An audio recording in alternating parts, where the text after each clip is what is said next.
Hello and welcome from a very sunny Turkey.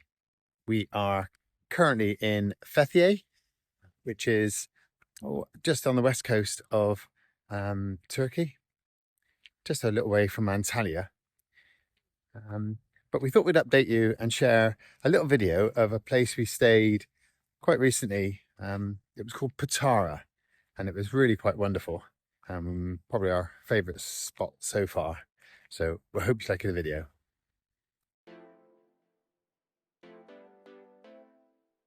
We are Martin and Eileen, a couple from the UK, meandering around Europe in our 21-year-old motorhome called Walter. In 2022, we decided to take a long-term sabbatical and set off on our adventures, travelling through Europe and beyond. Initially exploring Scotland, Western Europe and Morocco.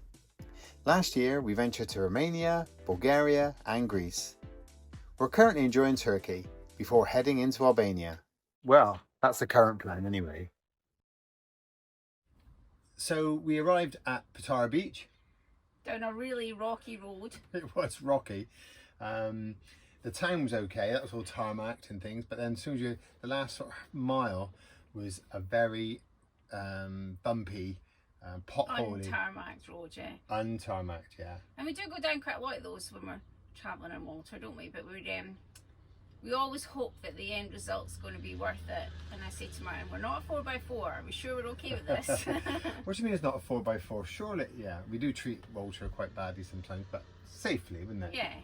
Anyway, the point is, it was quite a bumpy road, and didn't actually say that so bad on the apart from like comments. So, but we crawled along and we got there, and we managed to find this amazing park up, Patara.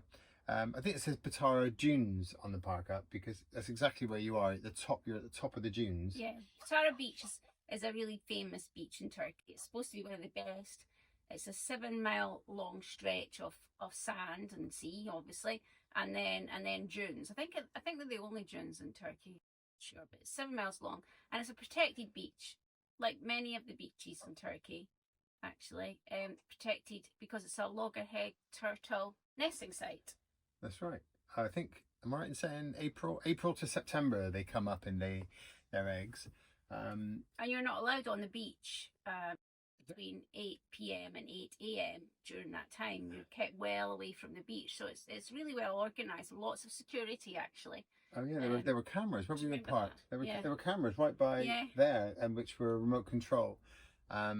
But the reason it's so special, of course, is because then there's no there's no buildings within almost half a mile away from the sea, all along this stretch. It's just natural, which is fantastic. And the view from where we got parked up, we got prime spot right at the front, and the view was just, well, it's just amazing. Well, hopefully the pictures do it justice, I think, yeah, because it was lovely, wasn't it? And the weather was fantastic the whole time we were there. Yeah. We stayed, how long did we stay? I think it was 7 days. I think we did a full 7. I think we did. Which is not often we do a 7-day stop, but and we ran out of water. We made a rookie error and ran without full tank of water. Yeah, we only had half a tank of water, which meant we ran out, but had a cunning plan. We got on our bikes and back up that bumpy track. I've got a container we fill up fresh water, and there was a small cafe that wasn't really open. There was a guy in there just doing a little bit of DIY during the winter, I think, and I asked if I could fill up my water thing. And Martin had it's a big blue 40-litre container. Yeah, 40-litre container. And Martin had to cycle back with that perched on his handlebars, so he did really good doing that. Well, fill us up with water so we could have a shower. Yeah. So we went for a nice walk from our park up a couple of times down the dunes, and then we went along to this peninsula, which was fantastic. The walk was just lovely. It's a lovely walk. I think we went in the morning, didn't we? And yeah, I think we saw about 3 other people. It was just from a distance. From a distance, we saw 3 other people. It was deserted, wasn't it? And we got on the we're back on the tagine trail. Recently, aren't we now? So we're cooking our tagines, which is quite nice. Yeah, we haven't had a tagine for a while, I think, because in the evening it's a bit colder in Turkey, so it's great to get the oven on and Walter, and cook something there. So we haven't used the tagine outside. A bit of a run on the beach. Ooh, check me out. That was quite good. You can come along with me if you want in a minute. I'll show you a little clip. That was nice. And one of the best things about that park up was a lot of the other motorhomes were super friendly, really lovely. We met a lovely Italian couple who straight away invited us in for a meal that night, didn't they? Yes, which was very nice. There was a group of French people. There was some Germans. People just came and went the whole time.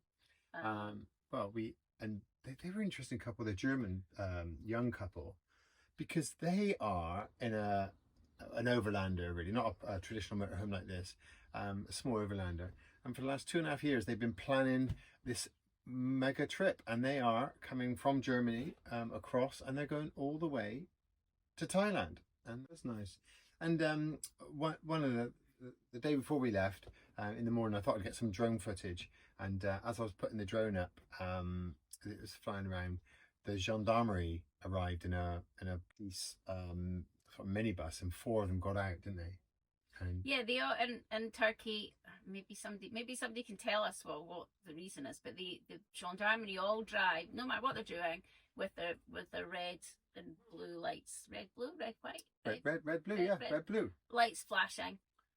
So you always think there's something wrong, something happening, but they just drive with them on. So they arrive in a minibus with the lights flashing, and they all jump out with their guns and their truncheons. They didn't actually have their guns out, but they had them in the holster. They had the guns out. And they all come along, and the minute they saw Martin's drone, they were like, no. So we thought they'd really come to confiscate, to arrest me for Martin. unlawful flying of a 250-gram drone. But anyway, no, it transpired that they were worried about the interference. There's a station nearby, and it could have interfered with the drone, so they were trying to explain that, were they? We're more worried about your drone getting damaged, about it falling out the sky than anything. They were saying, please don't misunderstand us. We're here to help you, and we sorted them out anyway with a bit of Yorkshire tea, which we called Yorkshire chai. And so we made a pot of tea, and they sat and had a nice cup of tea with us. Strangely, they took milk from them as well. I don't know why they did that. We've never seen anybody do that, but they had. I don't know if they were just because that's how you take English tea. I think maybe that's what they thought. I don't know. Anyway, they were showing very nice. We couldn't. They wouldn't allow us to take any pictures. So we I haven't remember got any any pictures. pictures. Like no, we're going. We want to get a selfie with them all, didn't they? With their guns out, but so they wouldn't do that. We asked them all about that. So but that was good. Bid us farewell, and they left. Said it was fine to stay there. They were really super helpful. It was lovely. Yeah. And another funny thing happened at Patara when we first arrived.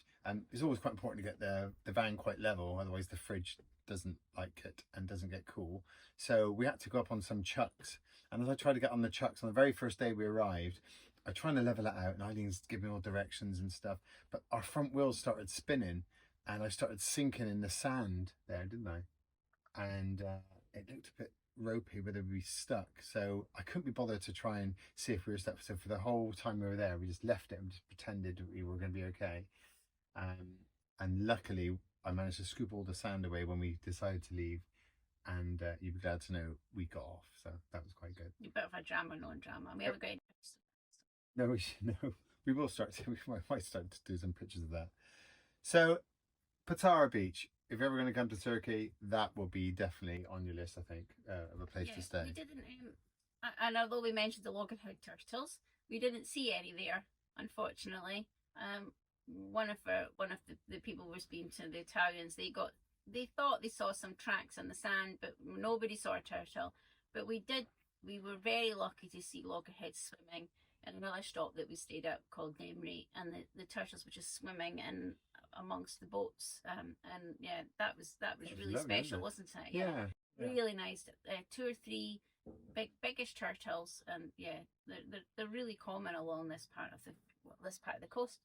So and actually on that turtle bit, then actually it's quite. We wouldn't have parked there if it would have been nesting season, because even though we're half a mile away, the lights and the noise can distract them. So yeah, apparently so. Even from that distance, yeah, because there's hardly any light pollution. The stars were amazing. Stars are amazing. Really lovely. All in all, yeah, I think you're right. It was one of our best stops so far for for views and yeah. isolation. I think isolation well, it was busy with locals, as we said, but that's part of the course. But then from 10 o'clock at night, 9 o'clock at night, it just went very quiet. It was very quiet, Really wasn't nice, it? yeah. And on our last night, we had a really nice evening with our Italian friends that we got to know, and this young German couple. Yeah. And we had a nice fire, and we all sat around and just exchange stories, which you do when you're on the road. You just exchange where you go and what you're doing. Yeah. And it was nice. That was a nice. But actually, remember we met another German couple that came walking up the sand dunes. Yeah. And they said, "Weren't you in Morocco last year?" Uh-huh. And we were like, "Wow!" And then we recognised them as well, and we were on the same campsite at New Year last year. So it's a small world. I think it is. And that was nice to see them, wasn't it? That was really lovely. Nice. And yeah, we sat and chatted about their travels and plans and where they'd been.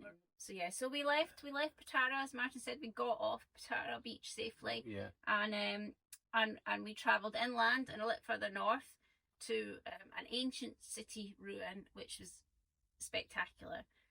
Called Pinara, and we'll update you about that. I think we're going to do another one. I think we'll see what this is like. We'll see if it's and we might update you about our other stop after Patara, which was Pinara. That's what I just said. You did. Okay, there's an echo and it's going round. So fantastic. So yeah, I hope you like the video. Hit the subscribe button. Can we not say no, that? we won't say that.